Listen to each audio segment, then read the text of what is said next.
Hello, everyone, and welcome to the latest edition of Reach the World's live stream series as a part of the Endurance22 Expedition. I am Chris Ahern, Director of Partnerships here at Reach the World in what I'm glad to say is beautiful and sunny New York City, as we have a chance to learn a little bit more about this incredible expedition that we have been following with bated breath for weeks and weeks. I was actually just speaking with our friend Tim Jacob on board the SA Gullis 2.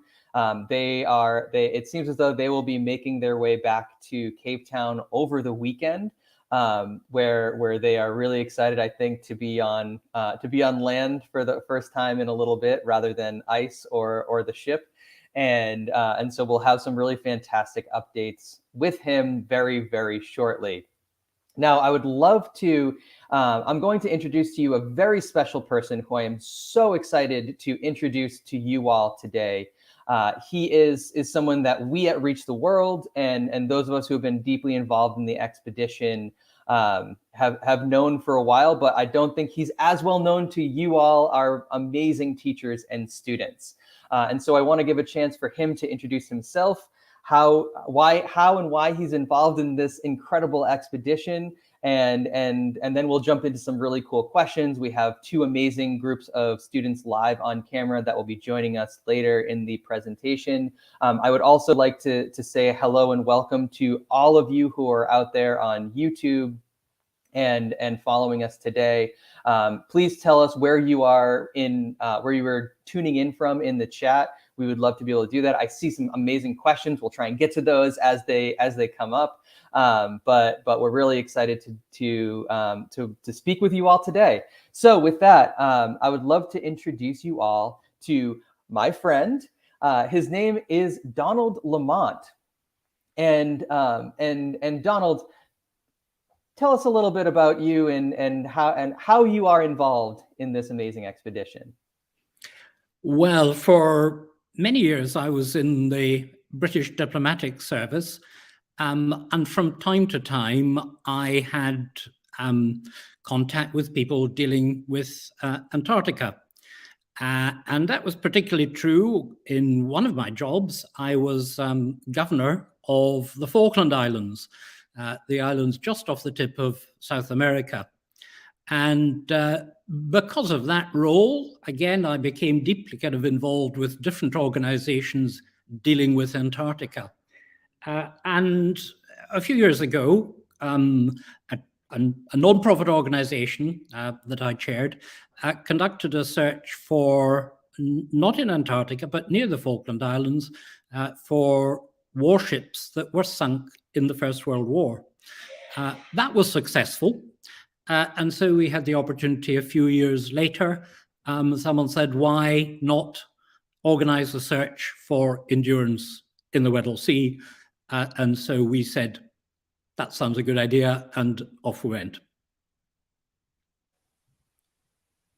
Amazing. I think it was an excellent idea. Speaking as a former middle school social studies history teacher, I love the fact that it's like, well, why don't we do this? And I have to say, I'm so glad that you did, because we wouldn't be here celebrating such an incredible accomplishment had it not been for that.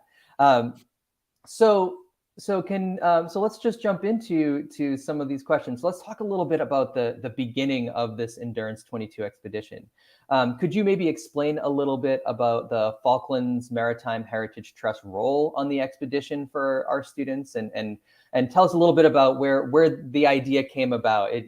I mean, were you just sitting outside one day and it dropped on you like the apple with Newton, or?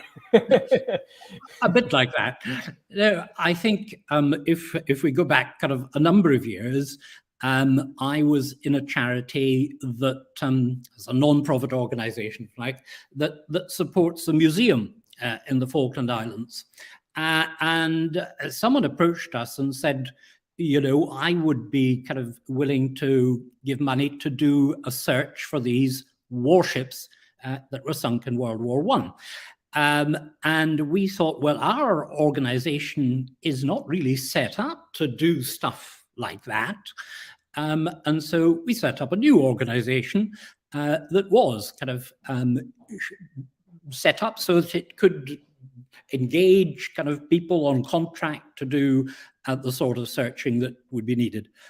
We had in mind then, about 4 or 5 years ago, that maybe one day we might be involved in a search for Endurance, but really the focus was on these warships.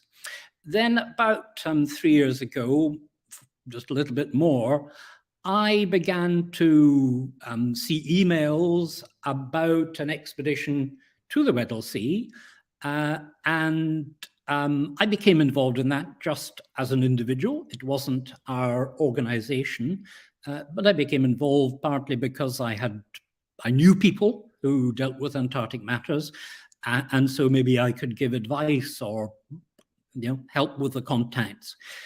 That expedition, the Weddell Sea Expedition, 2019, provided a lot of lessons, if you like. It was unsuccessful in its aim in that they didn't find Endurance. But the fact that we, the Heritage Trust, A, had the experience of the search for the warships, and B, that it was clear that we had the contacts in Antarctica and could build on the experience of the people involved in the unsuccessful search, that meant we had a chance with the right backing to put together an expedition that maybe had a chance of succeeding. That is fascinating, and I think it's so interesting to me that so much of this came out of the work and interest in closer to the Falklands, where it was a search, looking at the warships that hadn't been identified or recovered in those areas, and it makes sense because I know there are some amazing organizations that are a part of the expedition that have lent their expertise, including many of whom who have some of that previous expertise in that. So it all comes together in a very amazing way. So I'd love to. I'm sorry. What? No, absolutely right. It really all come together is absolutely the right way of expressing it, I think. Exactly, and speaking as a former teacher, it's the thing I think of is the importance of finding the right people together to do group work, right? That group work is really hard, but the ability for us to to be able to bring the right people together who know and understand, have the right level of expertise is really important, and very similar to what a lot of students are doing when they're trying to put together their projects on different things. Many of whom are doing projects that are related to Endurance 22 because they are following this incredible expedition. So I'd like to bring in one of our classrooms. So we're gonna bring Mr. Tomlinson's classroom on screen from Pennsylvania, and I think he has a student who wants to ask a question a little bit about the genesis of the Endurance 22 expedition. Sure. Go ahead. If you planned something like this again, what would you do differently? That's a tricky one, because I'll tell you what. Well, it's tricky for a number of reasons. One, I was just today over lunchtime. I was thinking about how you can learn from learn from your mistakes, learn from failure, learn from things that haven't gone well.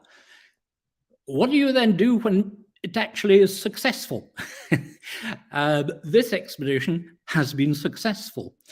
So it's quite difficult. You look back, and we haven't had much time to look back, to be honest. The ship is still sailing towards Cape Town, but we'll all sit down and we will discuss what went well, which was almost everything, and what didn't go so well. I don't think we'll be doing another expedition of the same sort, but it may be that we'll do an expedition, for example, to find other warships near the Falklands or something of that sort. And I think we'd probably look at what went well and build on that. And if there were people who were particularly successful, make a note that, yes, we want them.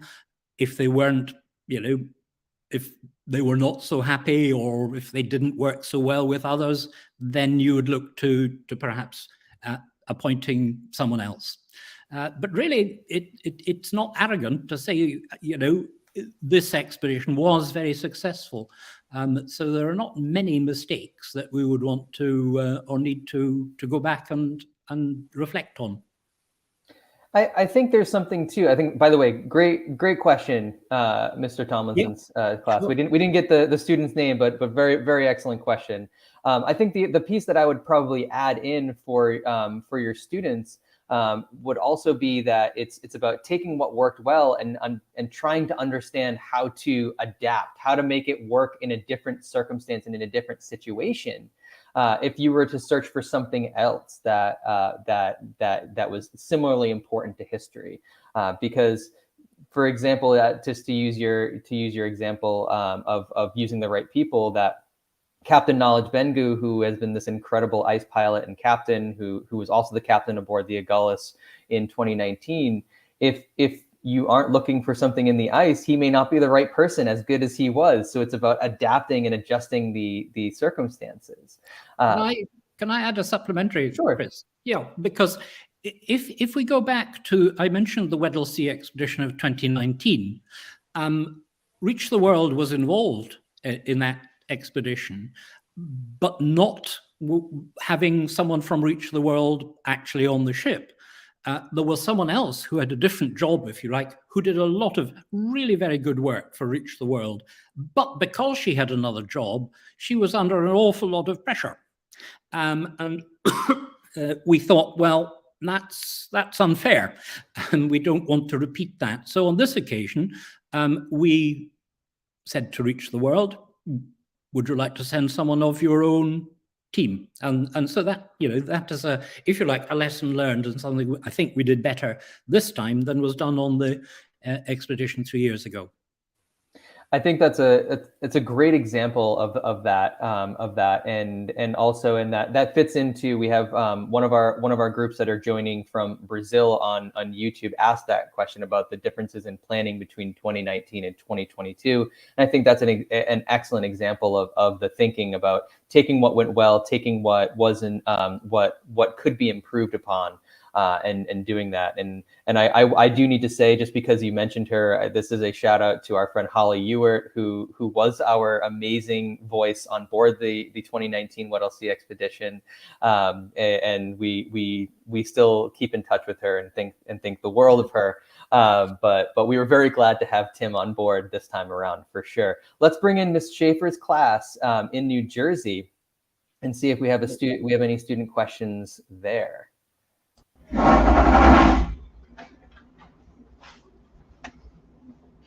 Hi, my name is Shlok, and I want to ask, what was your organization called, and did it do anything besides find warships?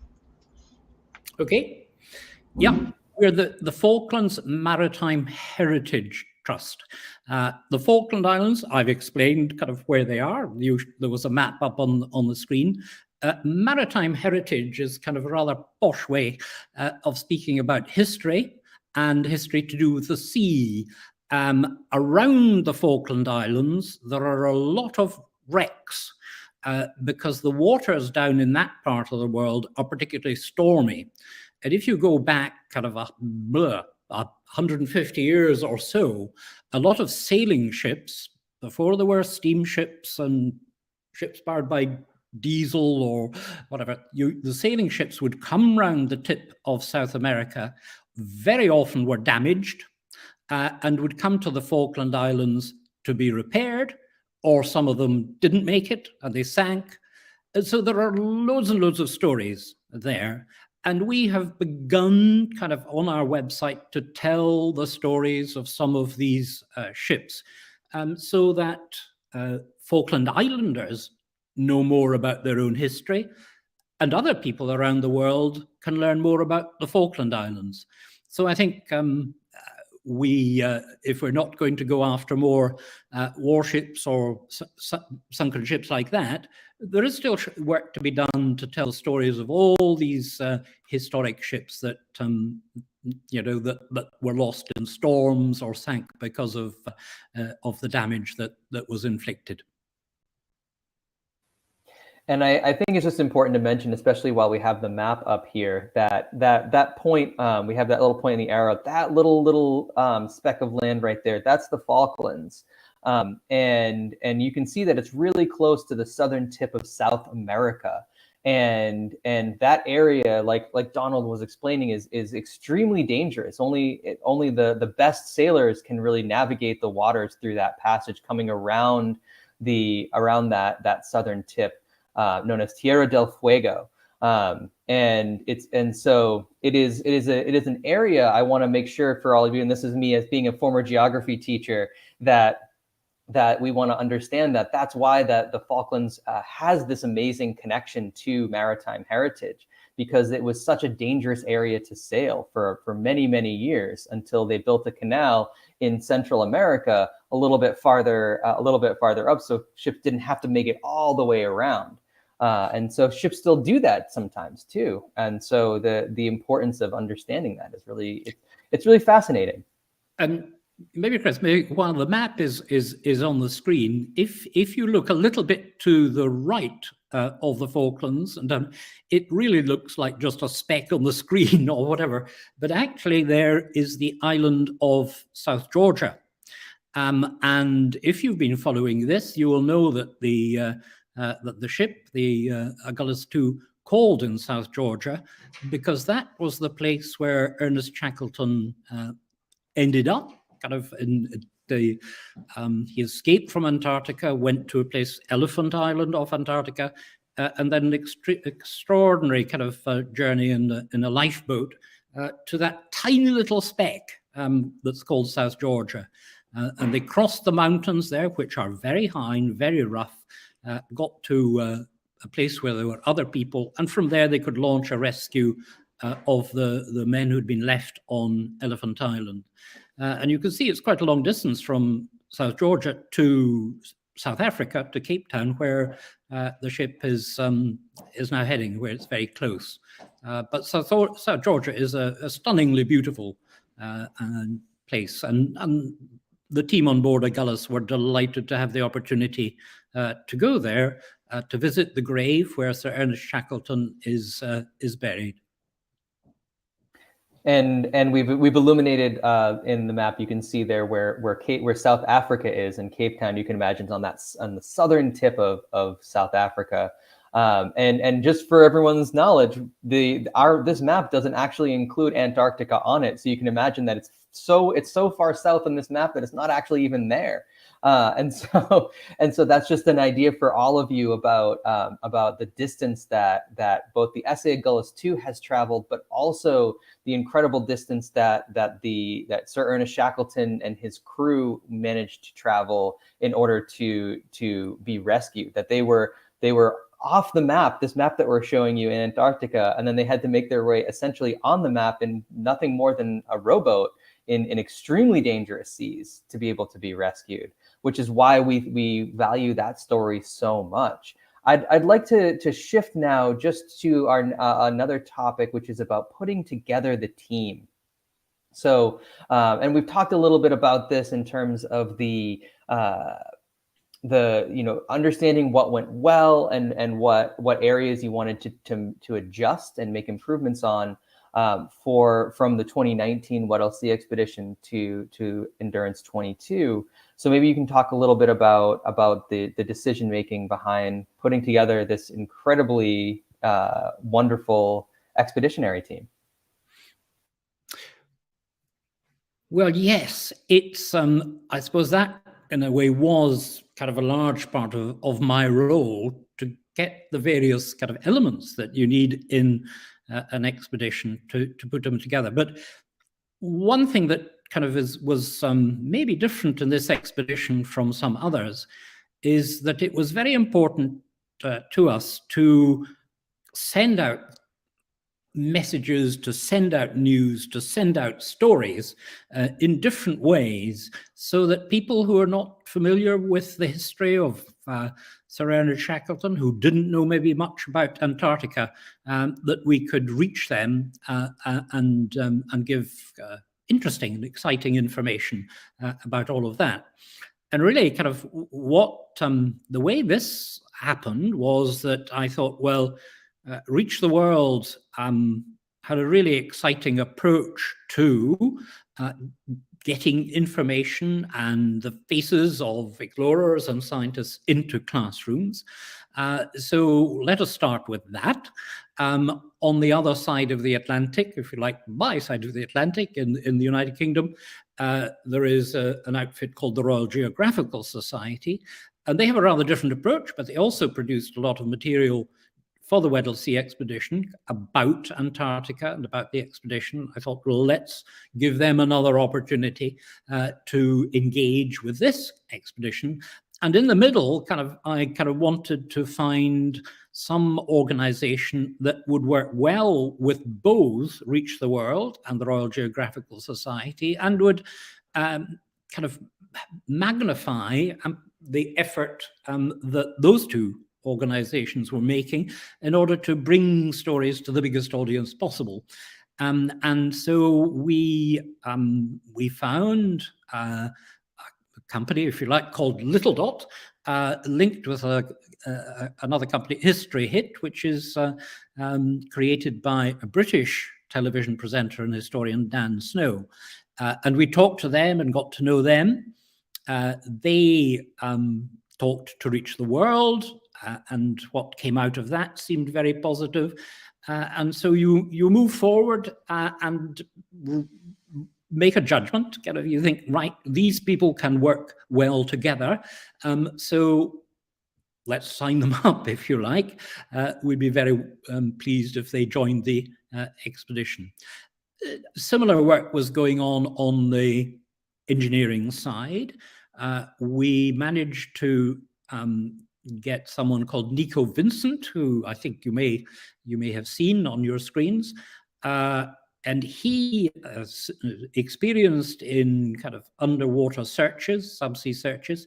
He very carefully put together the best experts, the best people that he knew from his experience in conducting subsea searches. And also, thank you for the cue, this kind of rather nice photograph of the Sabertooth, the underwater robot, or some called drone, that would actually carry out physically kind of the search and film. And that was new. The Weddell Sea expedition used technology that is slightly older. The Sabertooth is newer and has kind of worked extremely well. Now, I'm no expert in kind of Sabertooths or others. You have to rely on people that you get to know, and you think, can I have confidence in what you're saying to me, in what you know, and in what judgments you're making, confidence in who you are selecting, and other people who would participate. For example, we needed a doctor. You have to have a doctor for an expedition in any kind of difficult situation. You interview people, you talk to them, and you think, well, is this person competent? And will they cooperate well within a team? So it's a really interesting process of trying to judge whether people will cooperate effectively.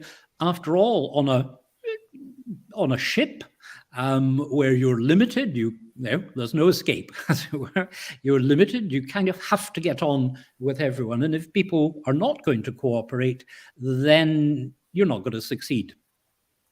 I think that's such a great lesson that we can all continue to learn and remember to learn, that if you're not going to cooperate, you're not going to succeed. And we've heard a lot from Tim and so many other folks aboard the SA Agulhas too about the incredible unity that they've been able to have and work and be so successful in working together.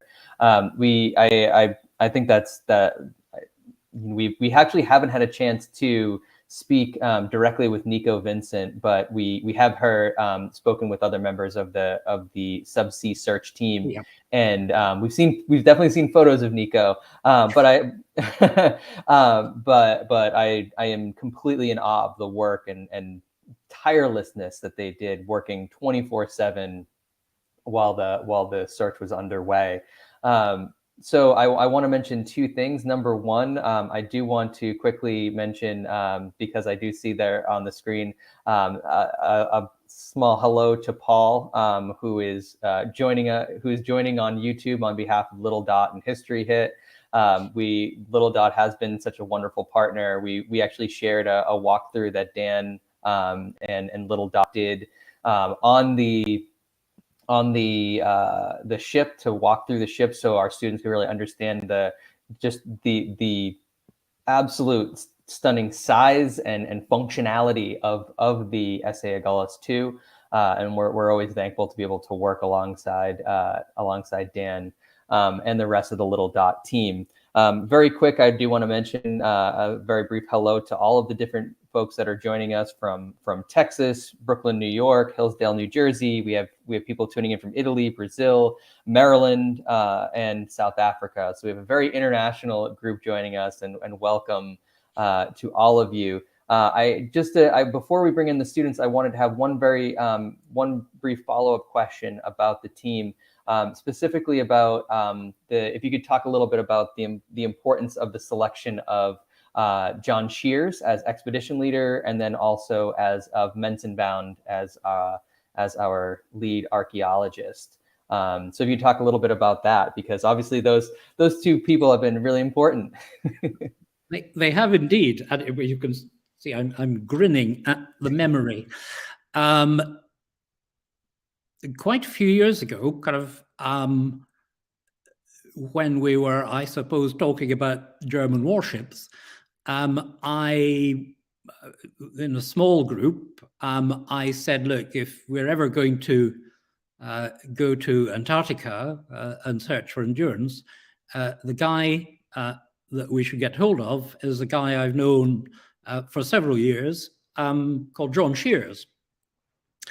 Well, time passed, and as I mentioned earlier, I started getting these emails about the Weddell Sea expedition.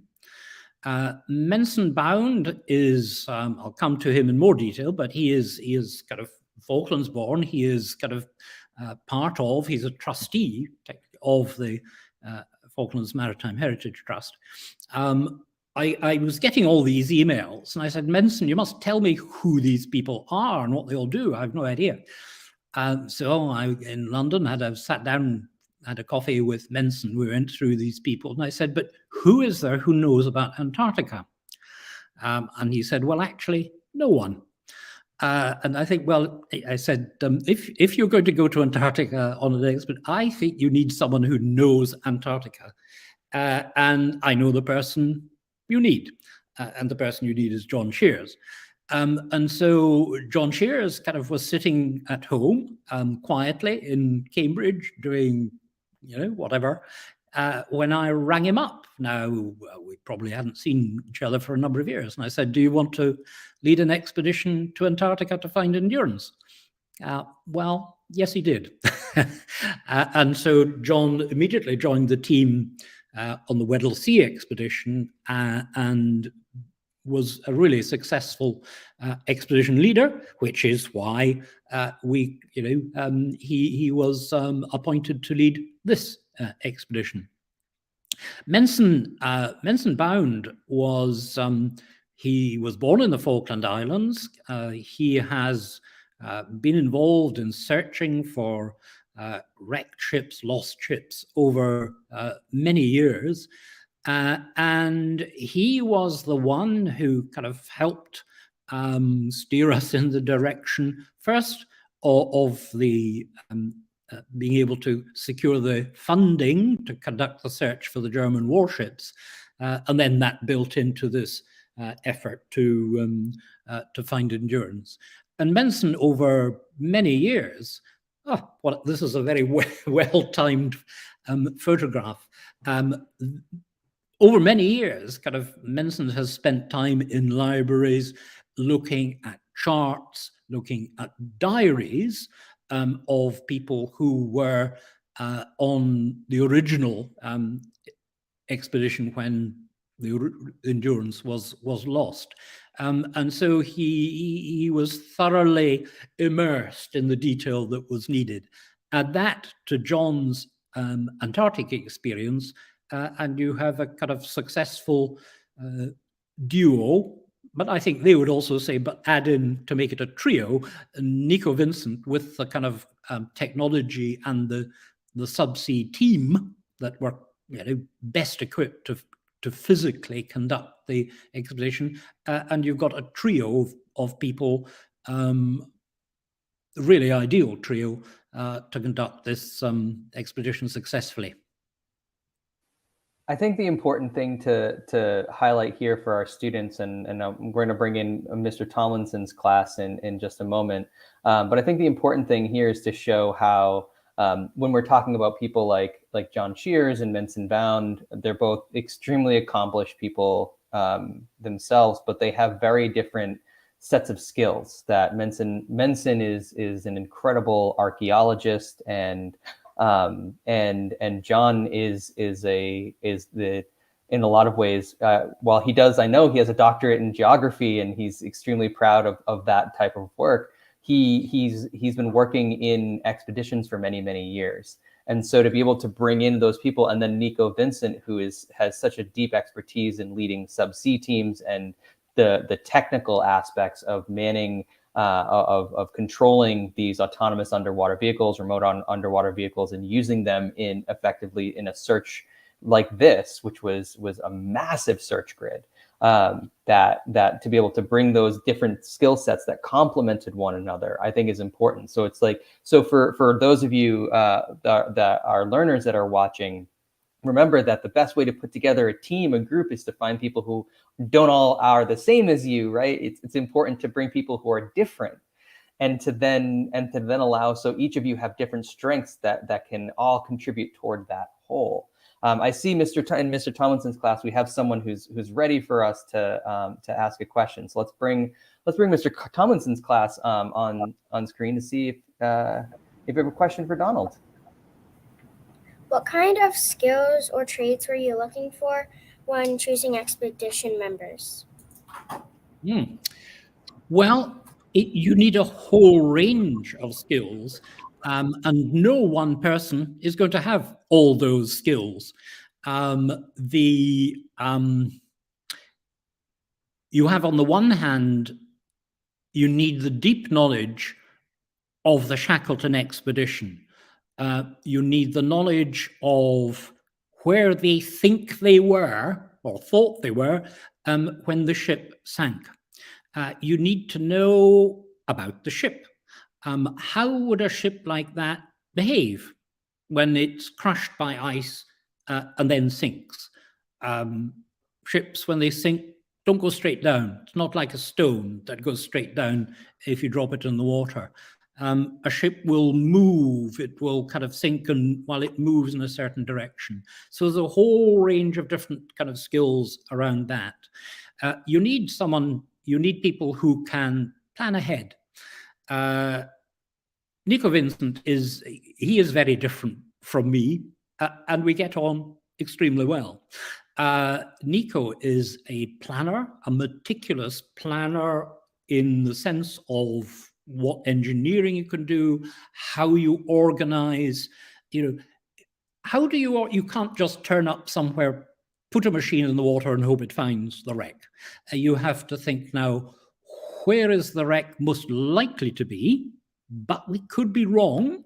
So how do you organize a search that gives you the best chance of actually finding it. And that's really difficult. That's really difficult. It's very deep, and part of it is covered by ice. You don't know exactly how the ship behaved when it went down. So there are skills there. And how do you prepare for it? As you can't just turn up in Antarctica and push this machine over the side. You have to prepare in advance. We had tests, for example, in France, where some of the companies are based, to try to work out how you would actually conduct the search. Then you need a whole lot of other skills about navigation. We should think very much about the South African ship, the Agulhas II. It had performed brilliantly on the Weddell Sea expedition. The South African master, whom, yes, I know you have had on the program, and his team have just been outstanding, and they are a credit to South Africa. They've performed brilliantly. So there are a whole range of skills. You want someone to film it, don't you? So again, from within Little Dot, you find people who are highly competent in making documentaries, in putting out messages on social media. You also want still photographs. That's a different skill from capturing video images. So you want to kind of think, right, who will we get to produce still photographs? So there's a whole range of activities. And I suppose I'm going back to the earlier question about what you would do differently if we did this again.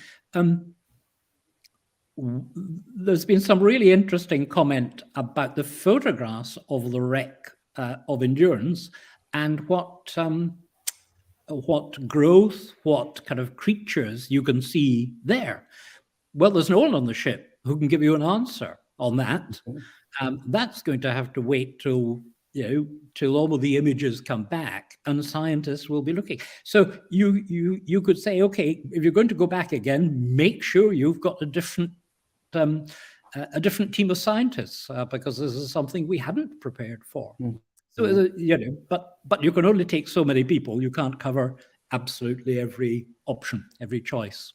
Exactly, and I see we have some of the images from Endurance that were on there, and some of the incredible sea creatures that we found, and I know in this it's an interesting contrast because in 2019 we did have some pretty incredible marine biologists on the expedition, Dr. Lucy Woodall, chief among them.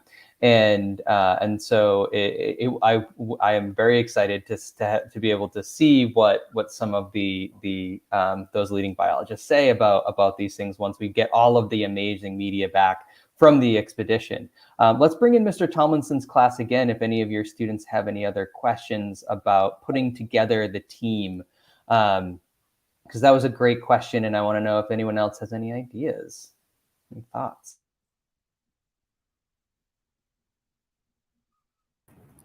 How did COVID affect the planning of the expedition? Sorry, I missed the beginning. Sorry, could you say again? How did COVID affect the planning of the expedition? I missed a word at the beginning. How did COVID? He was asking how COVID might have affected. I've almost forgotten about COVID.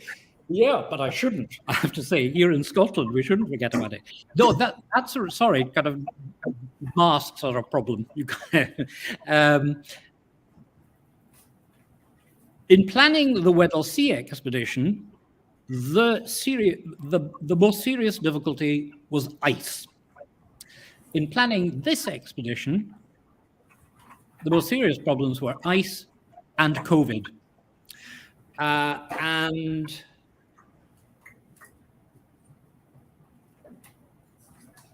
I mean, it's difficult now to remember since it all has come out well as far as COVID is concerned, but we had to decide what arrangements we needed to make in South Africa which was at a time that international travel was really restricted, and we had to discuss with the South African authorities how were we going to manage the question of people coming from different countries into South Africa. At that stage also, South Africa had only recently discovered a new variant of COVID, the Omicron variant, which it at the time seemed was likely to spread very fast, but it was not certain how serious it would be if you're affected. And then the process we went through discussions with the South Africans, and we moved from a position where if anyone was tested positive, they simply couldn't join the ship, which could have had very serious consequences. Some people would have been very difficult to replace. But we moved into a situation where we all agreed that the doctor could decide whether someone who had tested positive could come on the ship or not. In the event, 2 people tested positive and joined the ship. But the doctor had been confident that she could manage that successfully. The ship had very good medical facilities. She had procured the right medicines and had laid down rules about how people would be tested and so on. So she was confident that she could manage it. So we all agreed that these 2 people could join the ship. They did. They caused no problem. And eventually you get to the point that they are better. No one else has caught it, and the ship is therefore COVID-free and will be COVID-free when it arrives in Cape Town this evening or tomorrow morning. So thank you. Sorry not to have caught the question. Rather perverse, since you were asking about COVID and properly wearing a mask. But with mask, it's it masks the words as well as.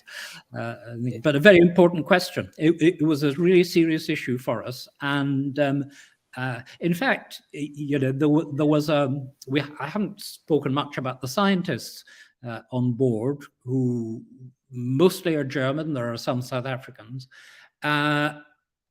And one of the organizations in Germany, the scientific organization, was inclined to say, none of our people can come with you because we think the COVID risk is too high. But we persuaded them that, in fact, we had put very strict measures in place in Cape Town, and we had a competent doctor, etc. Anyway, so they said, fine, yep, our people can indeed join you. But you remind me, really, that in the weeks before the expedition started, that was a really serious concern. It was, and I remember with Reach the World, my colleague Tim, he was in quarantine in Cape Town, desperately waiting for that negative test so he could make his way on board the ship, and there was a lot of very, very, very tight control, and that in that panic time when everyone's flying into South Africa to be able to make it, for sure. So I unfortunately lost our classroom from New Jersey, and this is a very brief reminder to the chat. If you can, if you have any other questions for Donald, please include them. I do want to. We're running. I know we started a little bit late, so we have the ability to run a little bit later this time. But I do want to briefly run into just a quick discussion of a little bit of the equipment. Donald, I know you wanted to talk a little bit specifically about the helicopters, so if maybe we can briefly talk about that. And then I have a couple of questions from the chat that I would love to bring to close this out. Okay, helicopters. Part of the plan was that suppose you can't get close enough to the wreck site to lower your saber-tooths from the ship. And the plan, which was a really difficult plan to develop and to have confidence in, it required 2 helicopters. Just because of the time that it would take, 2 helicopters that would take people and equipment from the ship out onto the ice, several miles away from the ship. There you would establish a camp, ice camp, if you will, and there you would drill a hole in the ice and lower the saber-tooth through that hole. Really difficult stuff, very difficult, and that is something that we practiced in the south of France. But then we had a problem in that we needed really 2 different helicopters, one for the people, and you could see it in that image, the Bell helicopter. But there were all sorts of difficulties around getting the other kind of helicopter, which would be mostly for lifting heavy cargo. And eventually, we located this helicopter called a K-Max, belonging to a company that is based in Alaska. Now, this was only about 3 weeks, perhaps, before the expedition was due to set off. So the challenge was to get a helicopter from Alaska, must be more than halfway across the world, but anyway, across to South Africa, which is really complex because a helicopter, unfortunately, can't fly that far. So you have to dismantle the helicopter, put it in crates, put that on an aircraft. The aircraft doesn't go there direct. It flies via Germany. It then comes to Cape Town, and you have to put it together again. And that was done with really a couple of days only to spare. Now, although we have used this kind of, the K-Max as a kind of rather, it's an unusual looking helicopter, partly because it really doesn't carry people. It is for lifting things. If you see on television someone putting a mast on top of a very high building, this is the ideal kind of helicopter to carry that mast up there and move it into position. Now, in fact, we didn't use ice camps as we had thought we might need to, because we were lucky in the conditions of that we found in the ice. On the ship, the Agulhas 2 did get to where we ideally wanted it in on what we thought was the site of the wreck. So the helicopter pilots didn't have as much fun as they might have expected. They did do some flying, but the Bell kind of was very important to taking scientists, for example, out on the ice to conduct experiments, to drill in the ice. The K-Max had kind of less kind of an opportunity, but we needed it there in case we did have the ice camps. I think it's an important element to bring in about the importance of planning and having backup plans, and to think, okay, well, if we get there and the ice is too thick, what is our next opportunity, and how do we adjust for that? And in some ways, the expedition was very lucky that they didn't have to deal with that, but it just shows again the incredible planning with between Nico Vincent on the subsea side, with Menson Bound on the archaeological side, John Shear's expeditionary side, obviously Captain Knowledge Bengu and his ice pilots, as well as the Falklands Maritime Heritage Trust, coming together and making sure that they say, okay, here's our plan A, we'll just sail there. Here's our plan B, we'll fly there. And then and to make sure that they not only had the equipment like the K-Max, like the Bell, but also the ice camps. I know in our tour of the ship, Dan Snow from Little Dot and History Hit pointed out that there were ski-doos that were on the ship, and the ice drills themselves, which had skis that they could actually be adjusted essentially by sledging. And so all of that planning, those meticulous details, I think really speak to the importance of this. Now, we're running a little low on time, and there's a really wonderful question from the chat from Allen, Texas. One of our really dedicated classrooms asked about this really interesting question about the legacy of the Endurance 22 expedition. So she said, so she wanted to know if you knew of the reaction of the Shackleton, Worsley, Crean, Wild family members of the crew of the original Endurance. Have you heard from them reacting to the location of the ship? And then she also wanted to know, when will the photos, videos, and documentation of the search be published? I know some of that will be through an amazing documentary in partnership with National Geographic, but I think everyone's antsy to see more photos. But before we get to that, I would love to know if you've heard from any of the members of the families of the descendants of the original expedition. We have, and they're really enthusiastic, moved, proud. In South Africa, there are two brothers who are the sons of one of the participants in the expedition. His surname is James, and his diary, together with those of Worsley, who was the captain and a very skilled navigator, his diaries have been extremely valuable to Menson in trying to work out as exactly as one could where we should be looking. So these two, now quite elderly, I think, gentlemen in South Africa, were in touch with us before the expedition. Unfortunately, because of COVID, we could not organize a meeting with them before the expedition started, but there will, kind of touch wood, as we say, knock on wood, as American. We hope there'll be a meeting kind of in Cape Town before the team leaves there. They've been interviewed by the South African press, and I thought it was a wonderful headline, which, if I remember accurately, was "Our Dad's Arithmetic Saved Lives and Found the Endurance."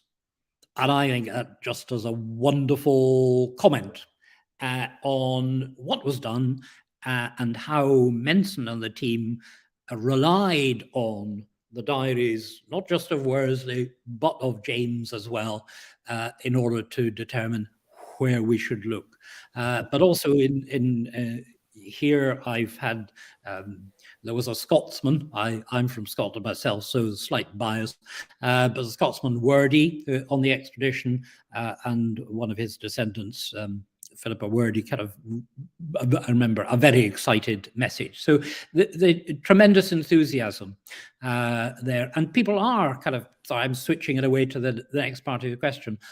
I've been quite struck how many of the messages I have received say, and we're looking forward to the documentary.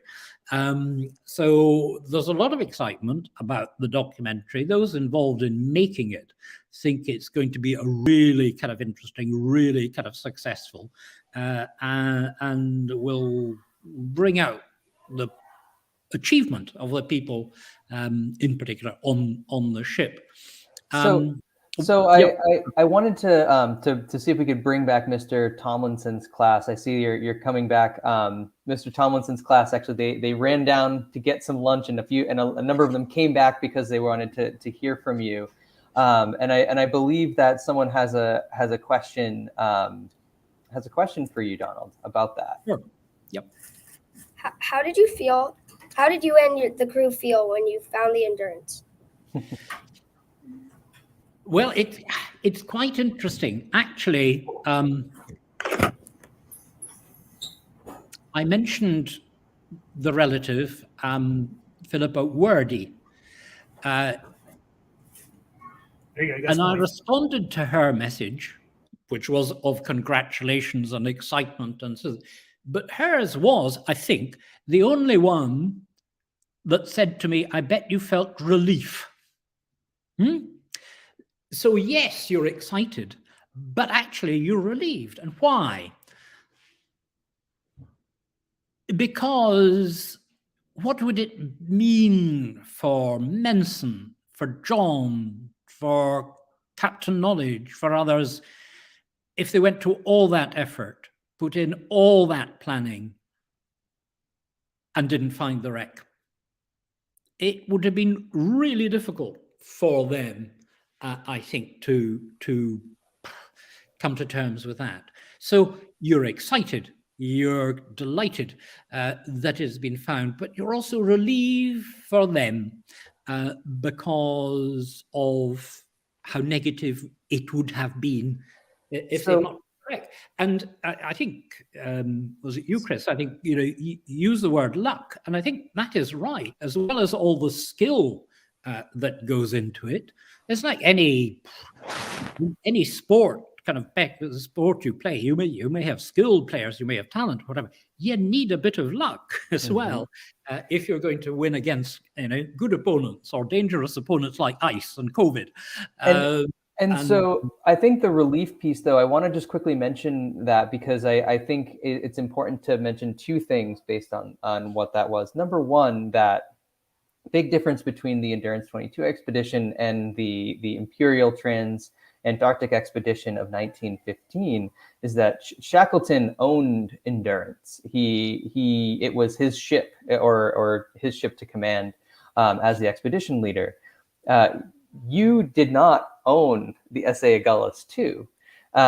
It was leased, it was rented, that it was chartered for this particular purpose. And you had to make a pretty important decision, you and the rest of the trust, and as well as the expedition itself, because you knew you needed a little bit more time. Could you just briefly touch on that? Because I think that's a little bit of an untold story about that, the importance of that relief feeling. It is. I mean, quite early in the expedition, people saw something on the seabed and got quite excited about what they had found. And I may know more once they all come back. I don't think we know exactly what it was, but it was pretty clear that it must be from Endurance. So we thought, well, we're looking in the right area. And so the search was then, the way it was being conducted was adapted to the fact that we'd found this material on the seabed, and that was at least some sort of guide. But is it material that would have fallen before the ship sank, or while the ship was sinking, or what? So you have a degree of uncertainty, and you carry on. You know your time is limited. We had the opportunity under the contract, the agreement we had for use of the ship. There was the ability to extend that by a few days, and so we took advantage of that extension. But as the clock is running out and you have maybe 3, maybe 4 days left, the tension mounts. Are we going to succeed, or will we have come so close but not succeed? And I think I'll know more when everyone is kind of all the relevant people are back in the UK, to ask them, actually, how was it? How were the emotions at that time? And that is going to be, I'm sure, a thrilling part of the documentary, how people react as the tension mounts, and all the emotions are quite difficult. Some will be very confident, others will think, I don't think we're going to do it. And it's easier for me. I was several thousand miles away, but when success came, relief for me and for those on the ship was really a large part of what we felt. I will admit I was very optimistic that it was found. I was trying to keep my spirits up as we were not hearing anything day by day. So I was very glad. I felt similarly relieved. We have on screen here just some of the amazing announcement stories of that, and our local paper here, the New York Times, that seeing that last Wednesday was a really, really amazing moment, I know, for all of us here at Reach the World. So we are running low on time, so I do want to bring on Mr. Tomlinson's fourth grade class, especially because you all have decided to stick with us for a little bit longer. You're sitting through your lunch. So if you could maybe just come a little bit closer to the screen so we can see you, and what we'll do as we close out, let's give a big wave and maybe a 1, 2, 3 thank you for Donald for being here. 1, 2, 3. Oh, you're muted. Muted. All right, she's on her way. Okay. Here we are. You get it? What? Am I ready? Yeah. Okay. What is your favorite part of the expedition?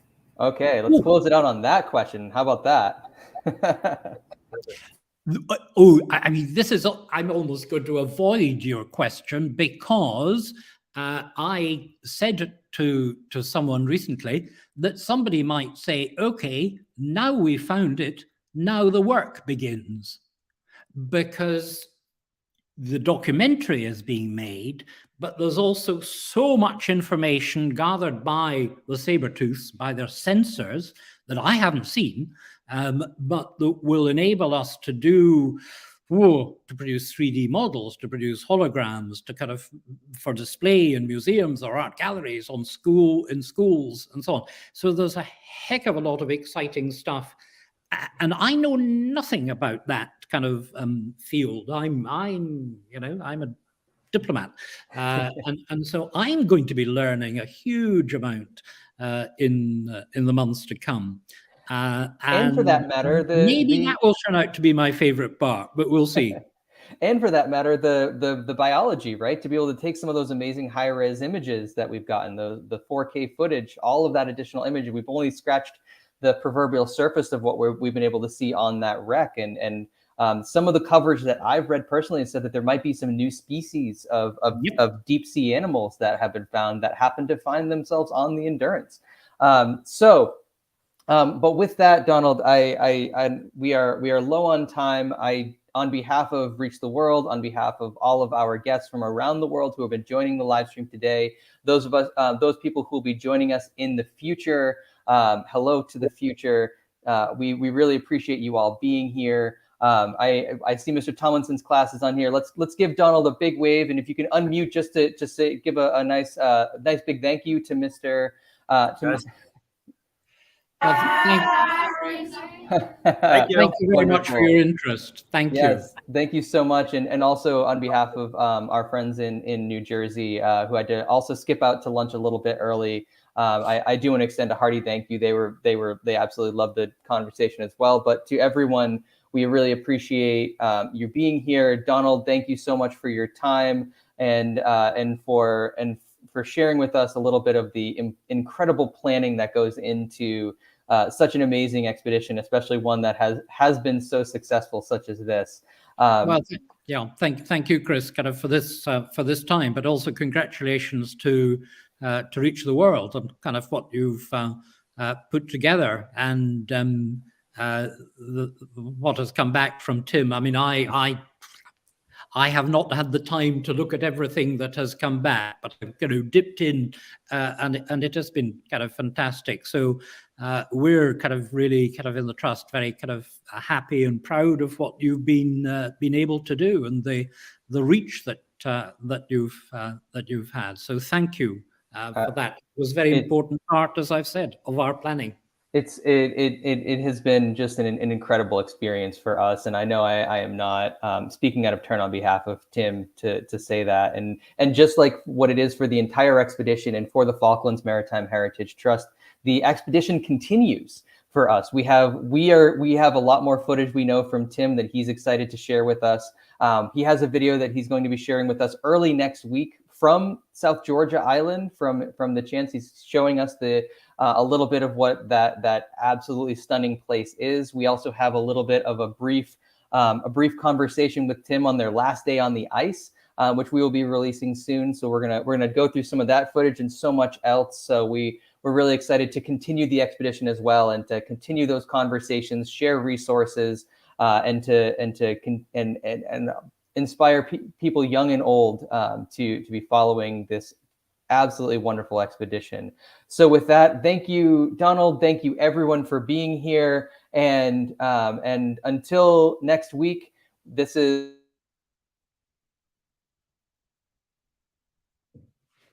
Thank you very much.